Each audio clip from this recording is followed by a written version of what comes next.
ሰላም የጃጊሶ ቤተሰቦች እስቲ ያስቡት አይነ ስውር ሆናችሁ በዚያ ላይ ደግሞ ወጣት ሴት ከለታት በአንድ ቀን ደግሞ ብቻችሁን ባላችሁበት አጋጣሚ ከቁጥር በላይ የሆኑ አስፈሪ ዘራፊዎች ወደ ቤታችሁ ሲገቡ ምን ይሆን ታዲያ ልታደርጉ የምትችሉት ነገር? የዛሬው አስደናቂ ፊልም አክተራችን ይህን አስጨናቂ መከራ እንዴት ባለ መልኩ እንደተወጣችሁ ሲ ፎር ሚ በተሰኘ ፊልም ላይ ባጭሩ ላስቃኛችሁ መጥቻለሁ። ታዲያ እናንተ ላይክ፣ ሼር፣ ሰብስክራይብ እና ሐሳባችሁን ኮሜንት እያደረጋችሁ ተከታተሉኝ።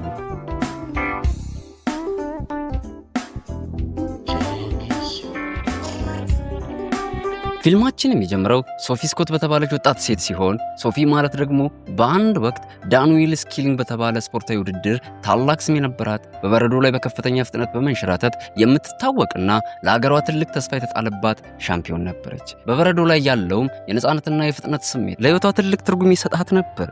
ይሁን እንጂ ሶፊ በድንገት ምርመራ ስታደርግ ሬቲኒንግ ፒግሜንተስ የተባለ ቀስ በቀስ እየተባባሰ የሚሄድ የአይን በሽታ እንዳለባት ይነገራትና ከዚያን ጊዜ ጀምሮ የህይወቷ መስመር መንገዱን ይቀይራል።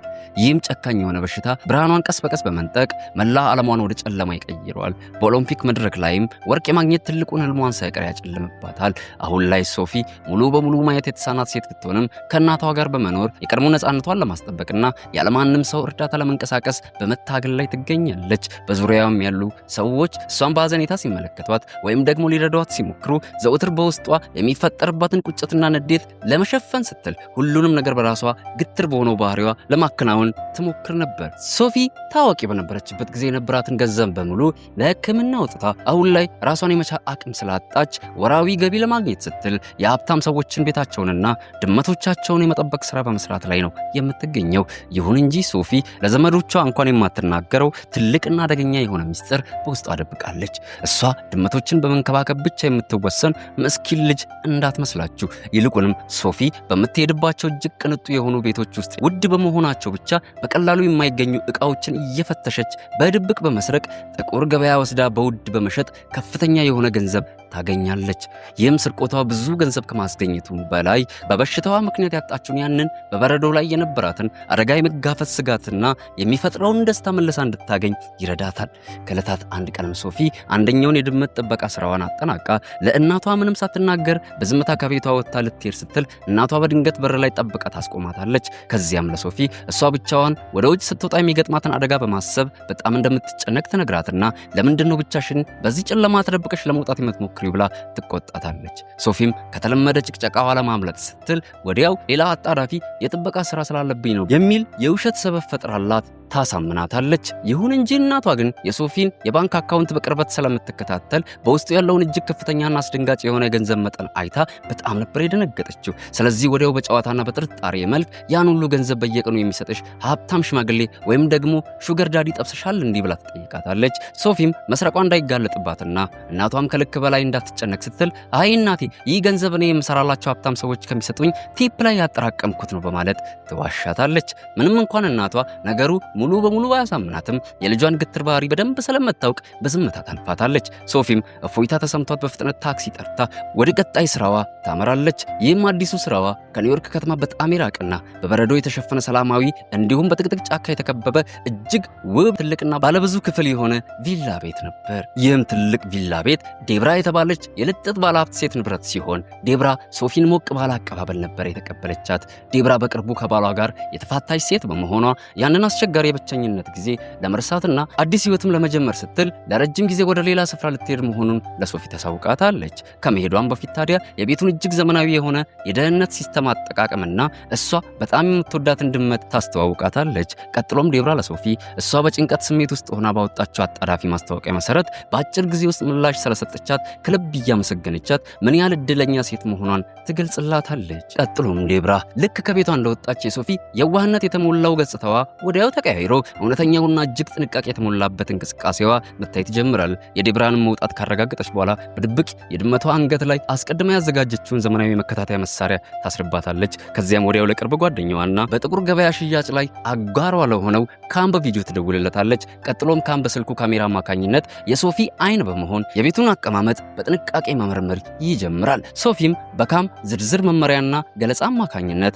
አጠቃላይ የቤቱን ቅንጡና ውድ የሆኑ ጥንታዊ የቤት ውስጥ ጌጣጌጦችን ጨምሮ በውጭ በኩል ያለውን አስደናቂ የሆነ ተፈጥሮ በምናቧ ትመለከት ጀመር። በስተመጨረሻም ሶፊ በካም መሪነት ወደ ምድር ቤቱ ታመራለች። በዚያም ስፍራ ሶፊ ጨለማና አስፈሪ በሆነ ክፍል ውስጥ ፈጽሞ ያልጠበቀችውን አንድ ነገር ታገኛለች። እዚህም ጋር ሶስት እርስ በርሳቸው ከሚገናኙ ድብቅ ክፍሎች መካከል በአንደኛው ክፍል ውስጥ እጅግ ውድ ለዘመናት የቆዩና በየትም ስፍራ በቀላሉ የማይገኙ ጥንታዊ የወይን ጠርሙሶችን በብዛት ተከማችተው ታገኛለች። እነዚህም ወይኖች ለተረካቢ ነጋዴዎች እጅግ ታላቅ ዋጋ የሚያወጡ ናቸው። ስለዚህ ሶፊ ሁልጊዜ እንደምታደርገው ስግብግብነቷን መቆጣጠር ያቅጣትና አንዱን ውድ የሆነ የወይን ጠርሙስ ለመስረቅ እጇን ትዘረጋለች። በዚህም ጊዜ ካም ለሶፊ ይሄ ውሳኔዋ እጅግ አደገኛ እንደሆነና በዚህ ቤት ውስጥም ይህን አይነት ስርቆት ማድረግ እንደሌለባት በመግለጽ አጥብቆ ይከለክላት ጀመር። በዚህም ቅስፈት የሶፊ እውነተኛውና አስደንጋጩ ማንነት ሙሉ በሙሉ ፍንትው ብሎ ይገለጥልናል። ሶፊ እናቷ ስለ ባንክ አካውንቷ በጠየቀቻት ጊዜ ገንዘቡን ያገኘችው ከድመት ጥበቃ ወይም ደግሞ አሰሪዎቿ የሚሰጧትን ቲፕ አጠራቅማ መሆኑን ብትናገርም ነገር ግን ሶፊ ካም እየመራት ከሀብታም ቤቶች በምትሰርቃቸው ውድ የሆኑ ወይኖችና ውድ ዕቃዎች በምታገኘው የሽያጭ ገንዘብ መሆኑን እንገነዘባለን። ቀጥሎም ሶፊ ያንን ውድ የሆነ የወይን ጠርሙስ ሰርቃ ከደበቀችው በኋላ በቀጥታ ወደ እንግዶች ማረፊያ ክፍል ታመራለች። በአልጋው ላይም ተቀምጣ ወደ ስልኳ የተላኩትን መልእክቶች መመልከት ትጀምራለች። ከመልእክቶችም መካከል በርካታ የእናቷ የድምፅ መልእክቶች ነበሩበት። እናቷም ለሶፊ ማየት ለተሳናቸው ሰዎች የተሰራውንና በትክክለኛ ጊዜ አይን ካላቸው የሰው አጋዥ ቡድን ጋር በቪዲዮ የሚያገናኛትን ሲፎርም የተባለ አዲስ የስልክ አፕሊኬሽን አውርዳ እንድትጠቀም በተደጋጋሚ እየነገረቻት ልትመክራት ትሞክራለች። ነገር ግን ሶፊ በራሷ ብርታት መቆም ስለምትፈልግና የሰዎችን አዘኔታ በጣም ስለምትጠላ ይህንንም ምክሯን ወዲያው ነበር ችላ ያለችው። ከጥቂት ደቂቃዎች በኋላ ደግሞ ሶፊ አረፍ ብላ ሲጋራ ለማጨስ በማሰብ ሰፊ ወደ ሆነው የቤቱ በረንዳ ታመራለች። በዚሁ ቅስፈትም የቤቱ ባለቤት የሆነችው ዴብራ በድንገት ስልክ ደውላ የቤቱን ዘመናዊ የሆነ የደህንነት መቆጣጠሪያ ማብራቷን እንድታረጋግጥ ትጠይቃታለች። ሶፊም በእጇ የመዳሰስ ስሜትና የማስታወስ ችሎታዋን ተጠቅማ በጥንቃቄ ግድግዳውንና መስኮቱን እየዳሰሰች በቀጥታ ወደ ደህንነት መቆጣጠሪያው ታመራለች። የደህንነት መቆጣጠሪያውንም እንዳገኘችው ታበረዋለች። ይሁን እንጂ ከጥቂት ቆይታ በኋላ ግን ሶፊ የጀመረችውን ሲጋራ ለመጨረስ በድጋሚ ተመልሳ ወደ ውጭ ስትወጣ ድንገት የቤቱ በር ከኋላዋ በኩል ይዘጋና ላይከፈት ይቆለፋል። በዚህም የተነሳ ሶፊ አሁን ላይ ጭር ባለ ጫካ ውስጥና ሙሉ በሙሉ በረዷማ በሆነ ስፍራ ተከባ ትገኛለች። ይህም ማለት ሶፊ አይነ ስውር በመሆኗ ወደ ቤት ውስጥ መመለሻ ቀዳዳ አጥታ ለብቻዋን ቀርታለች ማለት ነው። ቅዝቃዜውም እየጨመረ ሲሄድ ቀስ በቀስ ከፍተኛ የሆነ ፍርሃትና የጭንቀት ስሜት ልቧን ያረደው ጀመር። በዚህም ቅስፈት ሶፊ በጣም ተጨንቃ ወዲያው ለጓደኛዋ ለካም ትደውልለታለች። ይሁን እንጂ ካም ግን ስልኳን ሊያነሳላት አልቻለም። ስለዚህ ሶፊ አሁን ላይ ሌላ ምንም አማራጭ ስላልነበራት እናቷ አስቀድማ ስትመክራት የነበረውን ሲፎርም የተሰኘ አፕሊኬሽንን ለማውረድ ትገደዳለች። ለመጀመሪያ ጊዜ ያገኘችው ረዳት ቶሎ በአቅራቢያሽ የሚገኝን ጎረቤት እርዳታ ጠይቄ በማለት ፈጽሞ በሷ ሊተገበር የማይችል ምክርን ይመክራታል። ሶፊም በአቅራቢያው የሚገኘው ቤት ምን ያህል የራቀ እንደሆነ ስለምታውቅ በጣም ተበሳጭታ ስልኩን ትዘጋዋለች። በድጋሚ ስትሞክር ግን ፍሎሪዳ ከተማ ከምትኖር ኬሊ ከተባለች የቪዲዮ ጌም አምራች ባለሙያ ጋር ትገናኛለች። ይሁን እንጂ ኬሊ ግን እንደሌሎቹ ሳይሆን የሶፊን አስቸጋሪ ሁኔታና በዙሪያው የከበባትን ሰቅጣጭ አደጋ ወዲያው ነበር የተገነዘበችው። ቀጥሎም ኬሊ የሶፊን የስልክ ካሜራ ምስል በጥንቃቄ እያየች ሶፊን ደረጃ በደረጃ በመምራት ወደ ቤቱ ውስጥ የምትገባበትን ሌላ በር እንድታገኝ ታደርጋታለች። ሶፊ መጀመሪያ ላይ ግትር በሆነ ጸባይዋ እኔ እርዳታ ያስፈልገኝም እኔ ራሴ አደርገዋለሁ ስትል ብትከርምም ነገር ግን በስተመጨረሻ የኬሊን ብልሃት የተሞላበትን ምክር ለመከተል ትስማማለች። በኬሊን መመሪያ መሰረት ሶፊ በምድር ቤት ላይ የሚገኝ አንድ ተካፋሽ በር አግኝታ በተሳካ ሁኔታ ወደ ውስጥ ትገባለች። ይሁን እንጂ ወደ ውስጥ እንደገባች ወዲያው የቤቱ የደህንነት መቆጣጠሪያው መጮህ ይጀምርና የሶፊ ልብ በድንጋጤ እየፈጠነ መምታት ይጀምራል። ቀጥሎም በኬሊ ፈጣን የሆነ መመሪያ በመታገዝ ወደ ደህንነት መቆጣጠሪያው ዘንድ በመሄድ ታጠፋዋለች። ጩኸቱን ዝም ስላለላት ሶፊ እፎይታ ተሰማት። ወዲያው የኬሊን ጥቅም በመረዳት የስልክ ቁጥሯን ወሳኝ ከምትላቸው ሰዎች መካከል መዝግባት ይዘዋለች። በዚያው ዕለት ምሽት ላይም ሶፊ አልጋዋ ላይ ሆና የምትወደውን የስፖርት ውድድርን በቴሌቪዥን ትከታተል ጀመር። በበረዶ ላይም የሚወዳደሩትን ስፖርተኞች ተመልክታ በበሽታዋ ምክንያት ያጣችውን የቀድሞ ህይወቷንና ሻምፒዮን የመሆን ህልሟን አስታውሳ ትታወካለች። ብዙ ጊዜ ጓደኛዋ ካም ውድድሩን በድጋሚ እንድትሞክርና እሱ ራሱ መሪዋ ለመሆን ፈቃደኛ መሆኑን ቢገልጽላትም ነገር ግን ሶፊ አሁን ላይ ዝግጁ አይደለሁም በማለት ነበር የምትሸሸው። ምክንያቱም አይነ ስውር መሆኗ የፈጠረባት ጥልቅ ቁስል አሁን ድረስ በውስጧ እየተመላለሰ እያሰቃያት ይገኛል። በስተመጨረሻም ሶፊ ድካማ አሸንፏት ኃይለኛ እንቅልፍ ይወስዳታል። ይሁን እንጂ አሁን ላይ ግን ሶፊ በቤት ውስጥ ያለችው እሷ ብቻ አልነበረችም። ከቤቱ ውጭ በኩል የተደራጁና ከባባድ መሳሪያ የታጠቁ ሌቦች በድብቅ ወደ ቤቱ እየተጠጉ ይገኛሉ። ከነሱ መካከል አንደኛው የቤቱን የደህንነት ሲስተም በብልሃት በማጥፋት ሌሎች ሌቦችን በቀስታ ወደ ውስጥ እንዲገቡ ይረዳቸዋል። ቀጥሎም ሌቦቹ በኤሌክትሪክ የሚሰራ መሰርሰሪያ ወይም ደግሞ ድሪል፣ የእጅ ባትሪዎችንና ዘመናዊ የዘረፋ መሳሪያዎችን በመያዝ በቤቱ ጨለማ ክፍሎች ውስጥ መንቀሳቀስ ይጀምራሉ። የዘራፊዎችም ዋና ዓላማ በቤቱ ውስጥ የተደበቁትን ከፍተኛ ሀብት መዝረፍ ሲሆን በግድግዳው ላይ የተሰቀለውን ውድ የሆነ ጥንታዊ ስዕል ልክ ሲያነሱት ከጀርባው የተደበቀ ምስጢራዊ ክፍል መኖሩን ያስተውላሉ። በውስጡም በሚሊዮን የሚቆጠር ዶላር የያዘ የተቆለፈ ካዝና ነበረው። ቀጥሎም ሌቦቹ ልክ ካዝናውን ለመስበር እንደተዘጋጁ ሶፊ በድንገት ከእንቅልፏ ትነቃለች።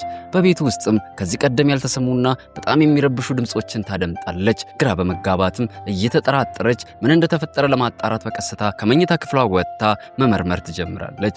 መጀመሪያ ላይ የሊብራን ድመት ለማግኘት በመወሰን አስቀድማ በድመቷ አንገት ላይ ያሰረችውን የመከታተያ መሳሪያ በመጠቀም በስልኳ ትዕዛዝ ትሰጣለች። ከዚያም መሳሪያው የሚያወጣውን የድምጽ ምልክት በጥንቃቄ በማዳመጥ መፈለግ ትጀምራለች።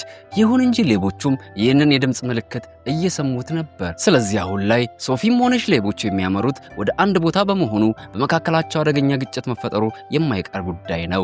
ሶፊም በዙሪያው የሚገኙትን የቤቱን ዕቃዎች በሙሉ በምናቧ እየሳለች በድመቷ አንገት ላይ ያሰረችው የመከታተያ መሳሪያ ወደሚጮህበት አቅጣጫ በጥንቃቄ ታመራለች። በዚህ አስፈሪ በሆነው ጨለማ ውስጥ የመስማት ችሎታዋ እጅግ ስለሚጨምር እያንዳንዱ እርምጃዋ በጥንቃቄ የተሞላ ይሆናል። ይሁን እንጂ እሷ ፈጽሞ በማታውቀው መንገድ ከሌቦቹ መካከል አንደኛው ይህንኑ ተደጋጋሚ የድምጽ ምልክት በመከተል በቤቱ ውስጥ እየተንቀሳቀሰ ይገኛል። በቤቱ ትልቁና ጭር ባለው ጨለማ ክፍል ውስጥም ሁለቱ ሰዎች እርስ በርሳቸው ለመጋጨት ጥቂት ርቀት እስኪቀራቸው ድረስ ይቀራረባሉ። ይሁን እንጂ እንደ ዕድል ሆኖ ግን ሶፊ ከመጋጨታቸው በፊት አቅጣጫዋን ቀይራ ወደ ሌላ ክፍል ታመራለች። በተመሳሳይ ቅስፈት ደግሞ በዚህ በኩል በምድር ቤት ውስጥ ያለው ሌባ በግድግዳው ውስጥ የተደበቀውን ካዝና ለመስበር የጀመሩትን ተግባር በመቀጠል ላይ ይገኛል።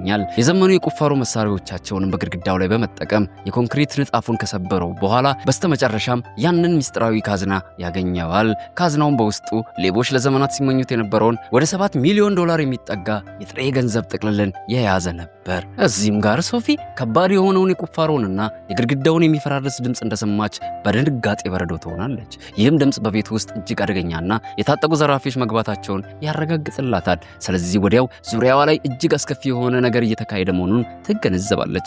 ከጥቂት ቆይታም በኋላ ከሌቦቹ መካከል ኤርኒ የተባለው በቤት ውስጥ የተደበቀና እየተከታተላቸው ያለው ሰው መኖሩን እርግጠኛ እየሆነ ይመጣል። ስለዚህ ባልደረባውን ዴቭ የካዝናውን ቁፋሮ ፈጽሞ እንዳያቋርጥ ካስጠነቀቀው በኋላ እሱ ራሱ የእጅ ባትሪ ይዞ እያንዳንዱን ጨለማ ክፍሎች መፈተሹን ይጀምራል። እዚህም ጋር ሶፊ ለማምለጥ እየሞከረች በድንገት ዞር ስትል ሳታስበው በእጇ የኮሪደሩ ጠርዝ ላይ የተቀመጠውን በሴራሚክ የተሰራ የአበባ ማስቀመጫ ገፍታ ትጥለዋለች። የአበባ ማስቀመጫው ወድቆ ሲሰበር የሚያወጣው ከፍተኛ ድምፅ ሌቦቹ ከነሱ ሌላ በቤቱ ውስጥ ተጨማሪ ሰው መኖሩን እርግጠኛ እንዲሆኑ ያደርጋቸዋል። ቀጥሎም ኤርኒ የተባለው ዘራፊ ወዲያው መሳሪያውን አዘጋጅቶ ድምፁን ወደ ሰማበት አቅጣጫ በከፍተኛ ፍጥነት ያመራል። ሶፊም በዚህ ጊዜ መሬት ላይ የወደቁትን ስብርባሪዎች በጥንቃቄ ታልፍና እሱ በሩን ሰብሮ ወደ ውስጥ ከመግባቱ በፊት እንደምንም አምልጣ ጨለማ በሆነ ክፍል ውስጥ ገብታ ትደበቃለች። እዚህም ጋር በክፍሉ ጥግ ላይ ተወሽቃ ልቧ በከፍተኛ ሁኔታ እየመታ ወደ 911 በመደወል ፖሊስ ለመጥራት ትሞክራለች። ይሁን እንጂ ቤቱ ግን ያለው ከከተማው እጅግ የራቀ ቦታ ላይ ስለሆነ ፖሊሶች እስኪመጡላት ድረስ ረጅም ጊዜ እንደሚወስድባቸው ይነገራታል። ሶፊም ይህንን ስትሰማ ከፍተኛ የሆነ የተስፋ መቁረጥና የፍርሃት ስሜት ይወራታል። በዚህም ጊዜ ሶፊ ምንም አይነት የማምለጫ አማራጭ ስላልነበራት ስልኳን አውጥታ ሲፎርሚ የተሰኘውን አፕሊኬሽን በመክፈት ከኬሊ ጋር በድጋሚ ትገናኛለች። ኬሊም በስልኩ ካሜራ በኩል በቤት ውስጥ የተፈጠረውን አደገኛ ሁኔታ በደንብ አስተውላ ሶፊን ካለችበት ቦታ ፈጽሞ እንዳትንቀሳቀስና ባለችበት ተደብቃ እንድትቆይ አጥብቃ ትመክራታለች። ይሁን እንጂ ሶፊ ግን በከፍተኛ ድንጋጤ ስለተዋጠች የኬሊን ምክንያታዊ የሆነ ምክር ሙሉ በሙሉ ችላ በማለት መውጫ ቀዳዳ ፍለጋ በቤቱ ሰፊ ኮሪደሮች ውስጥ እየተሽለኮለከች ማፈላለግ ትጀምራለች። በዚህም መሃል ኤርኒ የሶፊን የግል ዕቃዎቿንና ሻንጣዋን በእንግዶች ማረፊያ ክፍል ውስጥ ተመልክቶ በቪላው ውስጥ ሌላ ሰው መኖሩን በድጋሚ ያረጋግጣል። ሶፊ የኬሊን ማስጠንቀቂያ ችላ ብላ መውጫ መፈለጓን በመቀጠሏ ኬሊ በጣም ብትበሳጭባትም ነገር ግን ልጅቷ በፍርሃት የተነሳ ልትረጋጋ እንደማትችል ተረድታ ወዲያው የእርዳታ መንገዷን ተቀይሯለች። ከዚያም ሶፊን ባለሽበት ሁኚ ከማለት ይልቅ በካሜራው በኩል ትክክለኛውን ክስተት እየተመለከተች የሌቦችን መገኛ ስፍራ በጥንቃቄ በመጠቆም ሶፊ በቤት ውስጥ ሰላም ሆና እንድትቆይና ከነሱ እይታ እንድትርቅ መምራት ትጀምራለች። በመቀጠልም ኬሊ ሶፊን በከፍተኛ ጥንቃቄና በጥሩ ሁኔታ እየመረቻት በስተመጨረሻ የቤቱ ፊተኛ በር ላይ እንድትደርስ ታደርጋታለች። ሶፊም ከዚህ አስፈሪ ቅዠት ሙሉ በሙሉ ያመለጠች ቢመስላትም ነገር ግን ልክ በሩን ከፍታ ለመውጣት ስትዘጋጅ ከውጭ በኩል ሆኖ አካባቢውን ሲጠባበቅ ከነበረው ከጨካኙ ሌባ ከኦቲስ ጋር ፊት ለፊት ትፋጠጣለች። ኦቲስም ሶፊ ለመጮህ ሆና አምልጣ ለመሸሽ የሚሆናትን የማሰቢያ ጊዜ እንኳን ሳታገኝ በኃይል አፍኖ በመያዝ ስልኳን ቀምቶ ወደ ውስጥ እየጎተተ ያስገባታል። ብዙም ሳይቆይ ደግሞ ሌሎች ሌቦችን መጥተው ይቀላቀሏቸዋል። ቀጥሎም ሌቦቹ ወዲያው የሶፊን ስልክ መፈተሽ ይጀምሩ። ሶፊ ቀደም ብላ ለፖሊስ መደወሏን ይደርሱበታል። በዚህም ጊዜ ሌቦቹ በድንጋጤ እየተጣደፉ ወደ ዋና አለቃቸው በመደወል ምን እናድርጋት ብለው ይጠይቁታል። አለቃቸውም መጀመሪያ ላይ ለዘርፊያው ምስክር እንዳይኖር በማሰብ እሷን በፍጥነት ለመግደል ቢወስንም ነገር ግን ሶፊ ሙሉ በሙሉ አይነ ስውር መሆኗን ሲሰማ ምንም አይነት አደጋ ልታመጣና ምስክር ሆና ልታጋልጣቸው እንደማትችል ተረድቶ ጉዳዩን ቀለል ያደርገዋል። በመቀጠልም እሷ ፖሊስ እስኪመጣ ድረስ በሕይወት እንድትቆይና እንዳይገሏትም ቀጭን ትዕዛዝ ያስተላልፍላቸዋል። ፖሊሶችም ከመድረሳቸው በፊት ያለው ጊዜ በፍጥነት እያለቀ ሲሄድ የሶፊ አእምሮ ሕይወቷን ለማትረፍና ሁኔታውን ለመቀየር በፍጥነት መስራት ይጀምራል። ከዚያም ለሌቦቹ ማንም የማይጠብቀውን ድፍረት የተሞላበትን አንድ ስምምነት ታቀርብላቸዋለች። ፖሊሶች ሲመጡ ጥርጣሬያቸውን አስወግዳ የውሸት ጥሪ ማድረጓን አሳምና ልትመልሳቸው፣ ነገር ግን ለዚህ ታላቅ ውለታዋ በምላሹ በካዝና ውስጥ ከተደበቀው የ7 ሚሊዮን ዶላር ገንዘብ ውስጥ የራሷን ትልቅ ድርሻ እንዲሰጧት ተጠይቃቸዋለች። መጀመሪያ ላይ ሌቦቹ ይህንን የወንጀል ድፍረት ሰምተው እሷን ፈጽሞ አያምኗትም። አንድ ምስኪን አይነ ስውር ልጅ ይህን ታደርጋለች ብለውም ሊያምኑና ሊገምቱ አልቻሉም። ስለዚህ ሶፊ ቀልድ እንዳልሆነና እሷም እንደነሱ ጥቅም የምትፈልግ ሌባ መሆኗን ለማሳየት ቀደም ብላ ከዴብራ ቤት ውስጥ የሰረቀችውን በሻንጣ ውስጥ የደበቀችውን እጅግ ውድ የሆነ የወይን ጠርሙስ አውጥታ ታሳያቸዋለች። በዚህም ጊዜ ነበር ይቺ ማየት የተሳናት ልጅ በገጽታዋ እንደምትታየው የዋህና ንጹህ ልጅ ሳትሆን እሷም ልክ እንደነሱ የራሷን ጥቅም የምታሳድድ ሌባ መሆኗን የተገነዘቡት። ቀጥሎም ሶፊ ያቀረበችውን ስምምነት ይብልጥ ለማጠናከር የአደጋ ጥሪውን ለመሰረዝ ወደ 911 በድጋሚ ትደውላለች። ነገር ግን የፖሊስ ኦፕሬተሩ አንድ የጥሪ ከተመዘገበ ፖሊሶች በአካል መጥተው ማረጋገጥ ህጋዊ ግዴታቸው እንደሆነ ያሳውቃታል። ይህንን ሲሰሙ ሌቦቹ ወዲያው የቁፋሮ መሳሪያዎቻቸውን ወይም መሰርሰሪያዎቻቸውን ደብቀውና መብራቶቹን አጥፍተው ፖሊስ ከመድረሱ በፊት ሁኔታውን ሰላማዊ ለማስመሰል ዝግጅታቸውን በፍጥነት ማጧጧፍ ይጀምራሉ። ከጥቂት ደቂቃዎችም በኋላ አንድ የፖሊስ መኪና መብራቱን እያበራ ከቪላው ቤት ውጭ መጥቶ ይቆማል። ረዳት ፖሊስ መኮንን ብሩክስም የቤቱን ደህንነት ለመፈተሽ ስትል ወደ ቤቱ ትገባለች። ወደ ጨለማው ክፍል ስትዘልቅም አይኖቿን በንቃት እያዟዟረች ሶፊ ላይ የተጫነ ማስገደድ ወይም አደጋ መኖሩን ለማወቅ በጥንቃቄ ትጠይቃት ጀመር። ሶፊ በውስጧ ከፍተኛ ፍርሃትና ድንጋጤ እያደረባት ቢሆንም ከሌቦቹ ጋር የተስማማችውን እቅድ ባለማጠፍ የድንገተኛ ጥሪው በስህተት የተደረገ የውሸት ጥሪ እንደነበር ደጋግማ በመናገር ልታሳምናት ትሞክራለች። ሆኖም ፖሊሷ ብሩክስ ግን በሶፊ አነጋገር ሙሉ በሙሉ አልተመሰጠችም ነበር። በክፍል ውስጥም የሆነ እንግዳ ነገር እንዳለ በውስጥ ስሜቷ እየተገነዘበች ሶፊን መፈተሿን ትቀጥላለች። ልክ ተስፋ ቆርጣ ከቤት ልትወጣ ስትዘጋጅ ግን ሁሉም ነገር በአንድ ይቀያየር ጀመር። የፖሊስ መገናኛ ሬዲዮ በድንገት ይጮህና ኦፕሬተሩ ኬሊ የተባለች የርቀት መተግበሪያ ረዳት ለፖሊስ ሌላ ሪፖርት ማቅረቧንና ሶፊ የተባለች አካል ጉዳተኛ እውነተኛ አደጋ ላይ እንደምትገኝ ይገልጽላታል። ይህ መልእክት የሶፊን ውሸት በአንድ ያጋልጠዋል። ዋና መርማሪ ብሩክስም ይህን እንደሰማች ወደ ተጨማሪ የደህንነት ኃይል ለመጥራት ስትሞክር ኤርኒ ከጨለማው ውስጥ ብቅ ይላል። በዚያው ቅስፈትም ከፍተኛ ሁከት ይነሳል። ኦቲስ ከዋና ፖሊሷ ከብሩክስ ጀርባ በድንገት በመዝለል በጭካኔ ያጠቃት ጀመር። ከባድና አሰቃቂ ትግል ከተደረገ በኋላም ፖሊሷን አንቆ ይገላታል። ይህንን አሰቃቂ ግድያ በአቅራቢያ ሆና ያስተዋለችው ሶፊ በፍርሃት እየተንቀጠቀጠች መሬት ላይ የወደቀውን የፖሊሷን ሽጉጥ በፍጥነት አንስታ ወደ ቪላው ጨለማ ክፍሎች ታመራለች። ለራሷ የህይወት ዋስትና ለማግኘትም ስትል ከኬሊ ጋር በድጋሚ ትደዋውላለች። በኬሊ መሪነትም ሶፊ በቪላው ጨለማ ግቢ ውስጥ በማምለጥ ለመንቀሳቀስ ትሞክራለች። ነገር ግን ኬሊ በውጭ በኩል ያለው የሙቀት መጠን እጅግ ዝቅተኛ መሆኑንና በበረዶ ቀዝቅዛ ልትደርቅ እንደምትችል በመረዳት ወደ ቤት ውስጥ እንድትመለስና በክፍሎች ውስጥ ተደብቃ እንድትቆይ ትመክራታለች። ሶፊ ወደ አትክልት ማሳደጊያ የመስታወት ቤት ገብታ ስትደበቅ ኤርኒ በጥንቃቄ እያደናት ይከታተላት ጀመር። ሶፊ ከፖሊስ የወሰደችውን ሽጉጥ ብቻ ይዛ በኬሊ መመሪያ መሰረት የሰውነቷን አቅጣጫ ካስተካከለች በኋላ በረጅሙ ተንፍሳ ትተኩሰዋለች።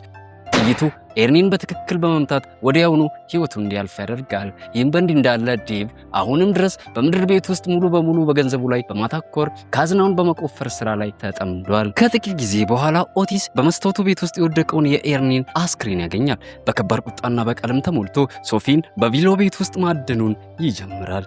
ነገር ግን ወደ ምድር ቤቱ ደረጃዎች ልክ ሲገባ ሶፊ አድብታ በመጠባበቅ ሆዱ ላይ በጥይት ተኩሳ ትመታዋለች። ኦቲስ በጥይት እየተመታም ወደ እሷ በቁጣ መሳቡን ይቀጥላል። በዚህ ወሳኝ ቅስፈት ግን የቪላው የኢንተርኔት ግንኙነት መቆራረጥ ስለሚጀምር የኬሊ መመሪያ መቆራረጥና መረበሽ ይጀምራል። በዚሁ ቅስፈት ደግሞ እንዳለመታደል ሆኖ የሶፊም ስልክ ባትሪ 5% ወይም ደግሞ 5% ብቻ ይቀረዋል። ኬሊ አልማ እንድትገድል መርዳቷን ትቀጥላለች። ባለችበት ቆማ ሆዱ ላይ መታ ትጥለዋለች። በቪሎ ቤት ውስጥ በሕይወት የተረፈው ብቸኛው ሌባ ቢኖር ዴቭ ብቻ ነበር። ኬሊ ሶፊ የመጨረሻውን ጥይት እንድትተኩስ አቅጣጫውን ለማስተካከል ብትሞክርም ሶፊ የወሰደችው የመጀመሪያ ኢላማ ግን ስህተት ይሆናል። በድጋሚ ለመሞከር ስትዘጋጅም ስልኳ ሙሉ በሙሉ ዘግቶ ግንኙነታቸው ይቋርጣል። አሁን ላይ ሶፊ ጨለማው ቤት ውስጥ ከዴቭ ጋር ለብቻዋን ትቀራለች። ሶፊ ሽጉጡን ዴቭ ባለበት አቅጣጫ አነጣጥራ ፖሊሶች እስኪመጡ ድረስ እንዳይንቀሳቀስ በጠንካራ ድምጿ ታስጠነቅቀዋለች። ይሁን እንጂ ዴቭ ግን የሶፊን አይነ ስውር መሆኗን ከተረዳ በኋላ የራሱን የገንዘብ ድርሻ በፍጥነት ወስዶ ከቪላ ቤቱ ለማምለጥ ይሞክራል። የሶፊን ተደጋጋሚ ማስጠንቀቂያዎችን ችላ በማለት ወደ ቦርሳው መጓዙን ይቀጥላል። ሶፊ ልታስቆመው ብትሞክርም ነገር ግን የዴቭ እንቅስቃሴዎች የሶፊን ውስጣዊ የመከላከል ስሜት ስለሚቀሰቅሱት ለመጨረሻ ጊዜ እንድታስጠነቅቀው ያስገድዳታል። ዴቭ ተንበርክኮ እጅ የሰጠ ቢመስልም በድብቅ ግን የወደቀውን የፖሊሷን የማደንዘዣ መሳሪያ ለመውሰድ እጁን ሲዘረጋ እውነተኛው ዓላማው ግልጽ ይሆንላታል። ነገር ግን ሶፊ ፈጥና በመንቀሳቀስ ዴቭ ማደንዘዣውን ሳይተኩሱባት ተኩሳ ትገለዋለች። ሶስቱም ሌቦች ከተገደሉ በኋላ ሶፊ የዴቭ ስልክ ሲጮህ ትሰማለች። ለአለቃው ለሪኮም ስራው በተሳካ ሁኔታ መጠናቀቁን ተነግረዋለች። ከዚያም ይህንኑ የስርቁት አጋጣሚ ማጣት ስላልፈለገች ፖሊስ እስኪደርስ ድረስ ለራሷ የሚሆን የተወሰነ ገንዘብ ለመውሰድ ወደ ክፍሉ ታመራለች። ነገር ግን ሪኮ ውጭ ሆኖ እየጠበቀ እንደነበር ፈጽሞ አላወቀችም ነበር። አለቃው ነገሮችን በአካል ለመቆጣጠር በመወሰን በድንገት ወደ ቪላው ቤት ሲገባ ሶፊ በከፍተኛ ፍርሃት ትዋጣለች። እዚህም ጋር ሪኮ የዴብራ የቀድሞ ባል እንደሆነ እንረዳለን። የቀድሞ ሚስቱ ሳታውቅ የራሱን ገንዘብ ለመስረቅ እነዚህን 3 ሌቦች የቀጠረው እሱ ራሱ ነበር። ሪኮ ዴብራ በቤቱ ውስጥ እንዲህ አይነት ካዝና ወይም ደግሞ የተደበቀ ገንዘብ መኖሩን ፈጽሞ እንደማታውቅ ገልጾ ሶፊ እውነቱን ደብቃ ከሱ ጋር በመተባበር ገንዘቡን እንዲካፈሉ ጥያቄ ያቀርብላታል። ነገር ግን የሶፊያ ማመንታት ሪኮን ደስተኛ ስላላደረገው ወዲያው ሽጉጡን መዞ ማሳደድ ይጀምራል። ሶፊ ከሪኮ ጥይቶች ለማምለጥ እየጣረች ኩሽና ውስጥ ገብታ ትደብቃለች። የእሱን ትኩረት ለመበተን የመጨረሻ ሙከራው በማድረግ በአቅራቢያዋ ያለውን ብርጭቆ ወደ ሌላ አቅጣጫ አንስታ ተወርውረዋለች። ሪኮም በድምፁ ተታሎ ወደዚህ አቅጣጫ ሲተኩስ ሶፊ በፍጥነት ከኩሽናው ወጥታ ለማምለጥ መጣደፍ ትጀምራለች። ነገር ግን የሪኮ ኢላማ ቀጥተኛ ስለነበር እግሯን በጥይት መትቶ ያቆስለዋል። ሶፊ በከፍተኛ ህመም እየተሰቃየችም ቢሆን ወደ አትክልት ማሳደጊያው መስታወት ቤት በመሄድ የሟቹን የኤርንን አስክሬን ታገኛለች። እዚያም እጅግ አስገራሚ ብልሃት በመጠቀም የኤርንን ስልክ ወስዳ በጣት አሻራው ትከፍተዋለች። ከዚያም በቀጥታ ወደ ሪኮ ስልክ ትደውላለች። በጨለማው ውስጥም የሪኮ ስልክ መጮህ ሲጀምር ያለበት ቦታው ወዲያው ይጋለጥላታል። ሶፊ ይህንን አጋጣሚ ተጠቅማ ሁኔታውን ለመቀልበስ ወዲያው ወደ ድምፁ አቅጣጫ በመተኮስ ሪኮን በጽኑ ታቆስለዋለች። ሪኮ በጥይት ቢመታም በቀላሉ እጅ ለመስጠት ፈቃደኛ ሳይሆን ሶፊ ላይ የመጨረሻውን የሰውነት ጥቃት ይሰነዝርባት ጀመር። ሶፊ በከፍተኛ ፍርሃት ልቧ እየመታ ራሷን ለመከላከል ስትል በአቅራቢያዋ የወደቀውን የወይን ጠርሙስ አንስታ ሪኮን ቀደም ሲል በቆሰለው ራሱ ላይ በሙሉ ኃይሏ አንስታ ትመታዋለች። ሶፊ ሪኮ ሙሉ በሙሉ መሬት ላይ ወድቆ እስኪሞት ድረስ ፊቱን በጠርሙስ ደጋግማ ትመታው ጀመር። ሁሉንም አደገኛ ሌቦች ካስወገደች በኋላ ዝላ የነበረችው ሶፊ ፖሊሶች እስኪደርሱላት ድረስ መሬት ላይ ወድቃ ትጠባበቃቸዋለች። በሆስፒታል ውስጥ ሕክምናም ካገኘች በኋላ እዚህ ጋር ከእናቷ ጋር በመሆን የማገገሚያ ስልጠናዎችን ማግኘት ትጀምራለች። እዚህም ጋር ሶፊ ወደ ስካይኪንግ ስፖርት ተመልሳ በፓራሊምፒክ የመወዳደር አዲሱን ህልሟን ለእናቷ ታሳውቃታለች። እናቷ በዚህ እጅግ ብትደሰትም ለስልጠናው የሚሆን ከፍተኛ ገንዘብ ከየት እንደሚያገኙ ግን ስላልገባት ትጨነቅ ጀመር። ሶፊ ቦርሳዋን አጥብቃ ይዛ በሚስጥር ፈገግ ትላለች። ይህም ከካዝናው የተወሰነ ገንዘብ ሰርቃ ይዛ እንደወጣች በግልጽ የሚያሳይ ነገር ነበር። ብዙ ቀናት ካለፉም በኋላ ሶፊ ለኬሊ በድጋሚ ደውላ ታማኝ ጓደኛዋ ካም የአይን ረዳቷ በመሆን እየመራት በረዶ በተሸፈኑት ተራሮች ላይ ስካይኪንግ በይፋ መጀመሯን ትነግራታለች። ኬሊ በቪዲዮ እያየቻት አበረታች ቃላትን ስትነግራት ሶፊ በአንድ ወቅት ያጣችውን ታላቅ የሻምፒዮንነት ክብሯን መልሳ ለመቀዳጀት ቆርጣ በመነሳት በደስታ ከተራራው ወደ ታች እየከነፈች ስትሄድ እንመለከትና የዛሬው ፊልማችን በቆንጆ ሁኔታ ይጠናቀቃል። ፊልምና ገለጻው እንደተመቻችሁ ምንም ጥርጥር የለኝም። ታዲያ ለዚህ ምላሽ እንዲሆነኝ ላይክ፣ ሼር፣ ሰብስክራይብ እና ኮመንት እያደረጋችሁ ስሜቶቻችሁን ግለጹልኝ። ቀጣይ ምን አይነት ፊልም ይሰራላችሁ ኮመንት አድርጉልኝ። ቀጣይ በሌላ ቆንጆ ፊልም ተመልሰን እስክንገናኝ ድረስ ታዲያ ሳምንቱ የእናንተው ይሁን። ጃጊሶ ፊልሞች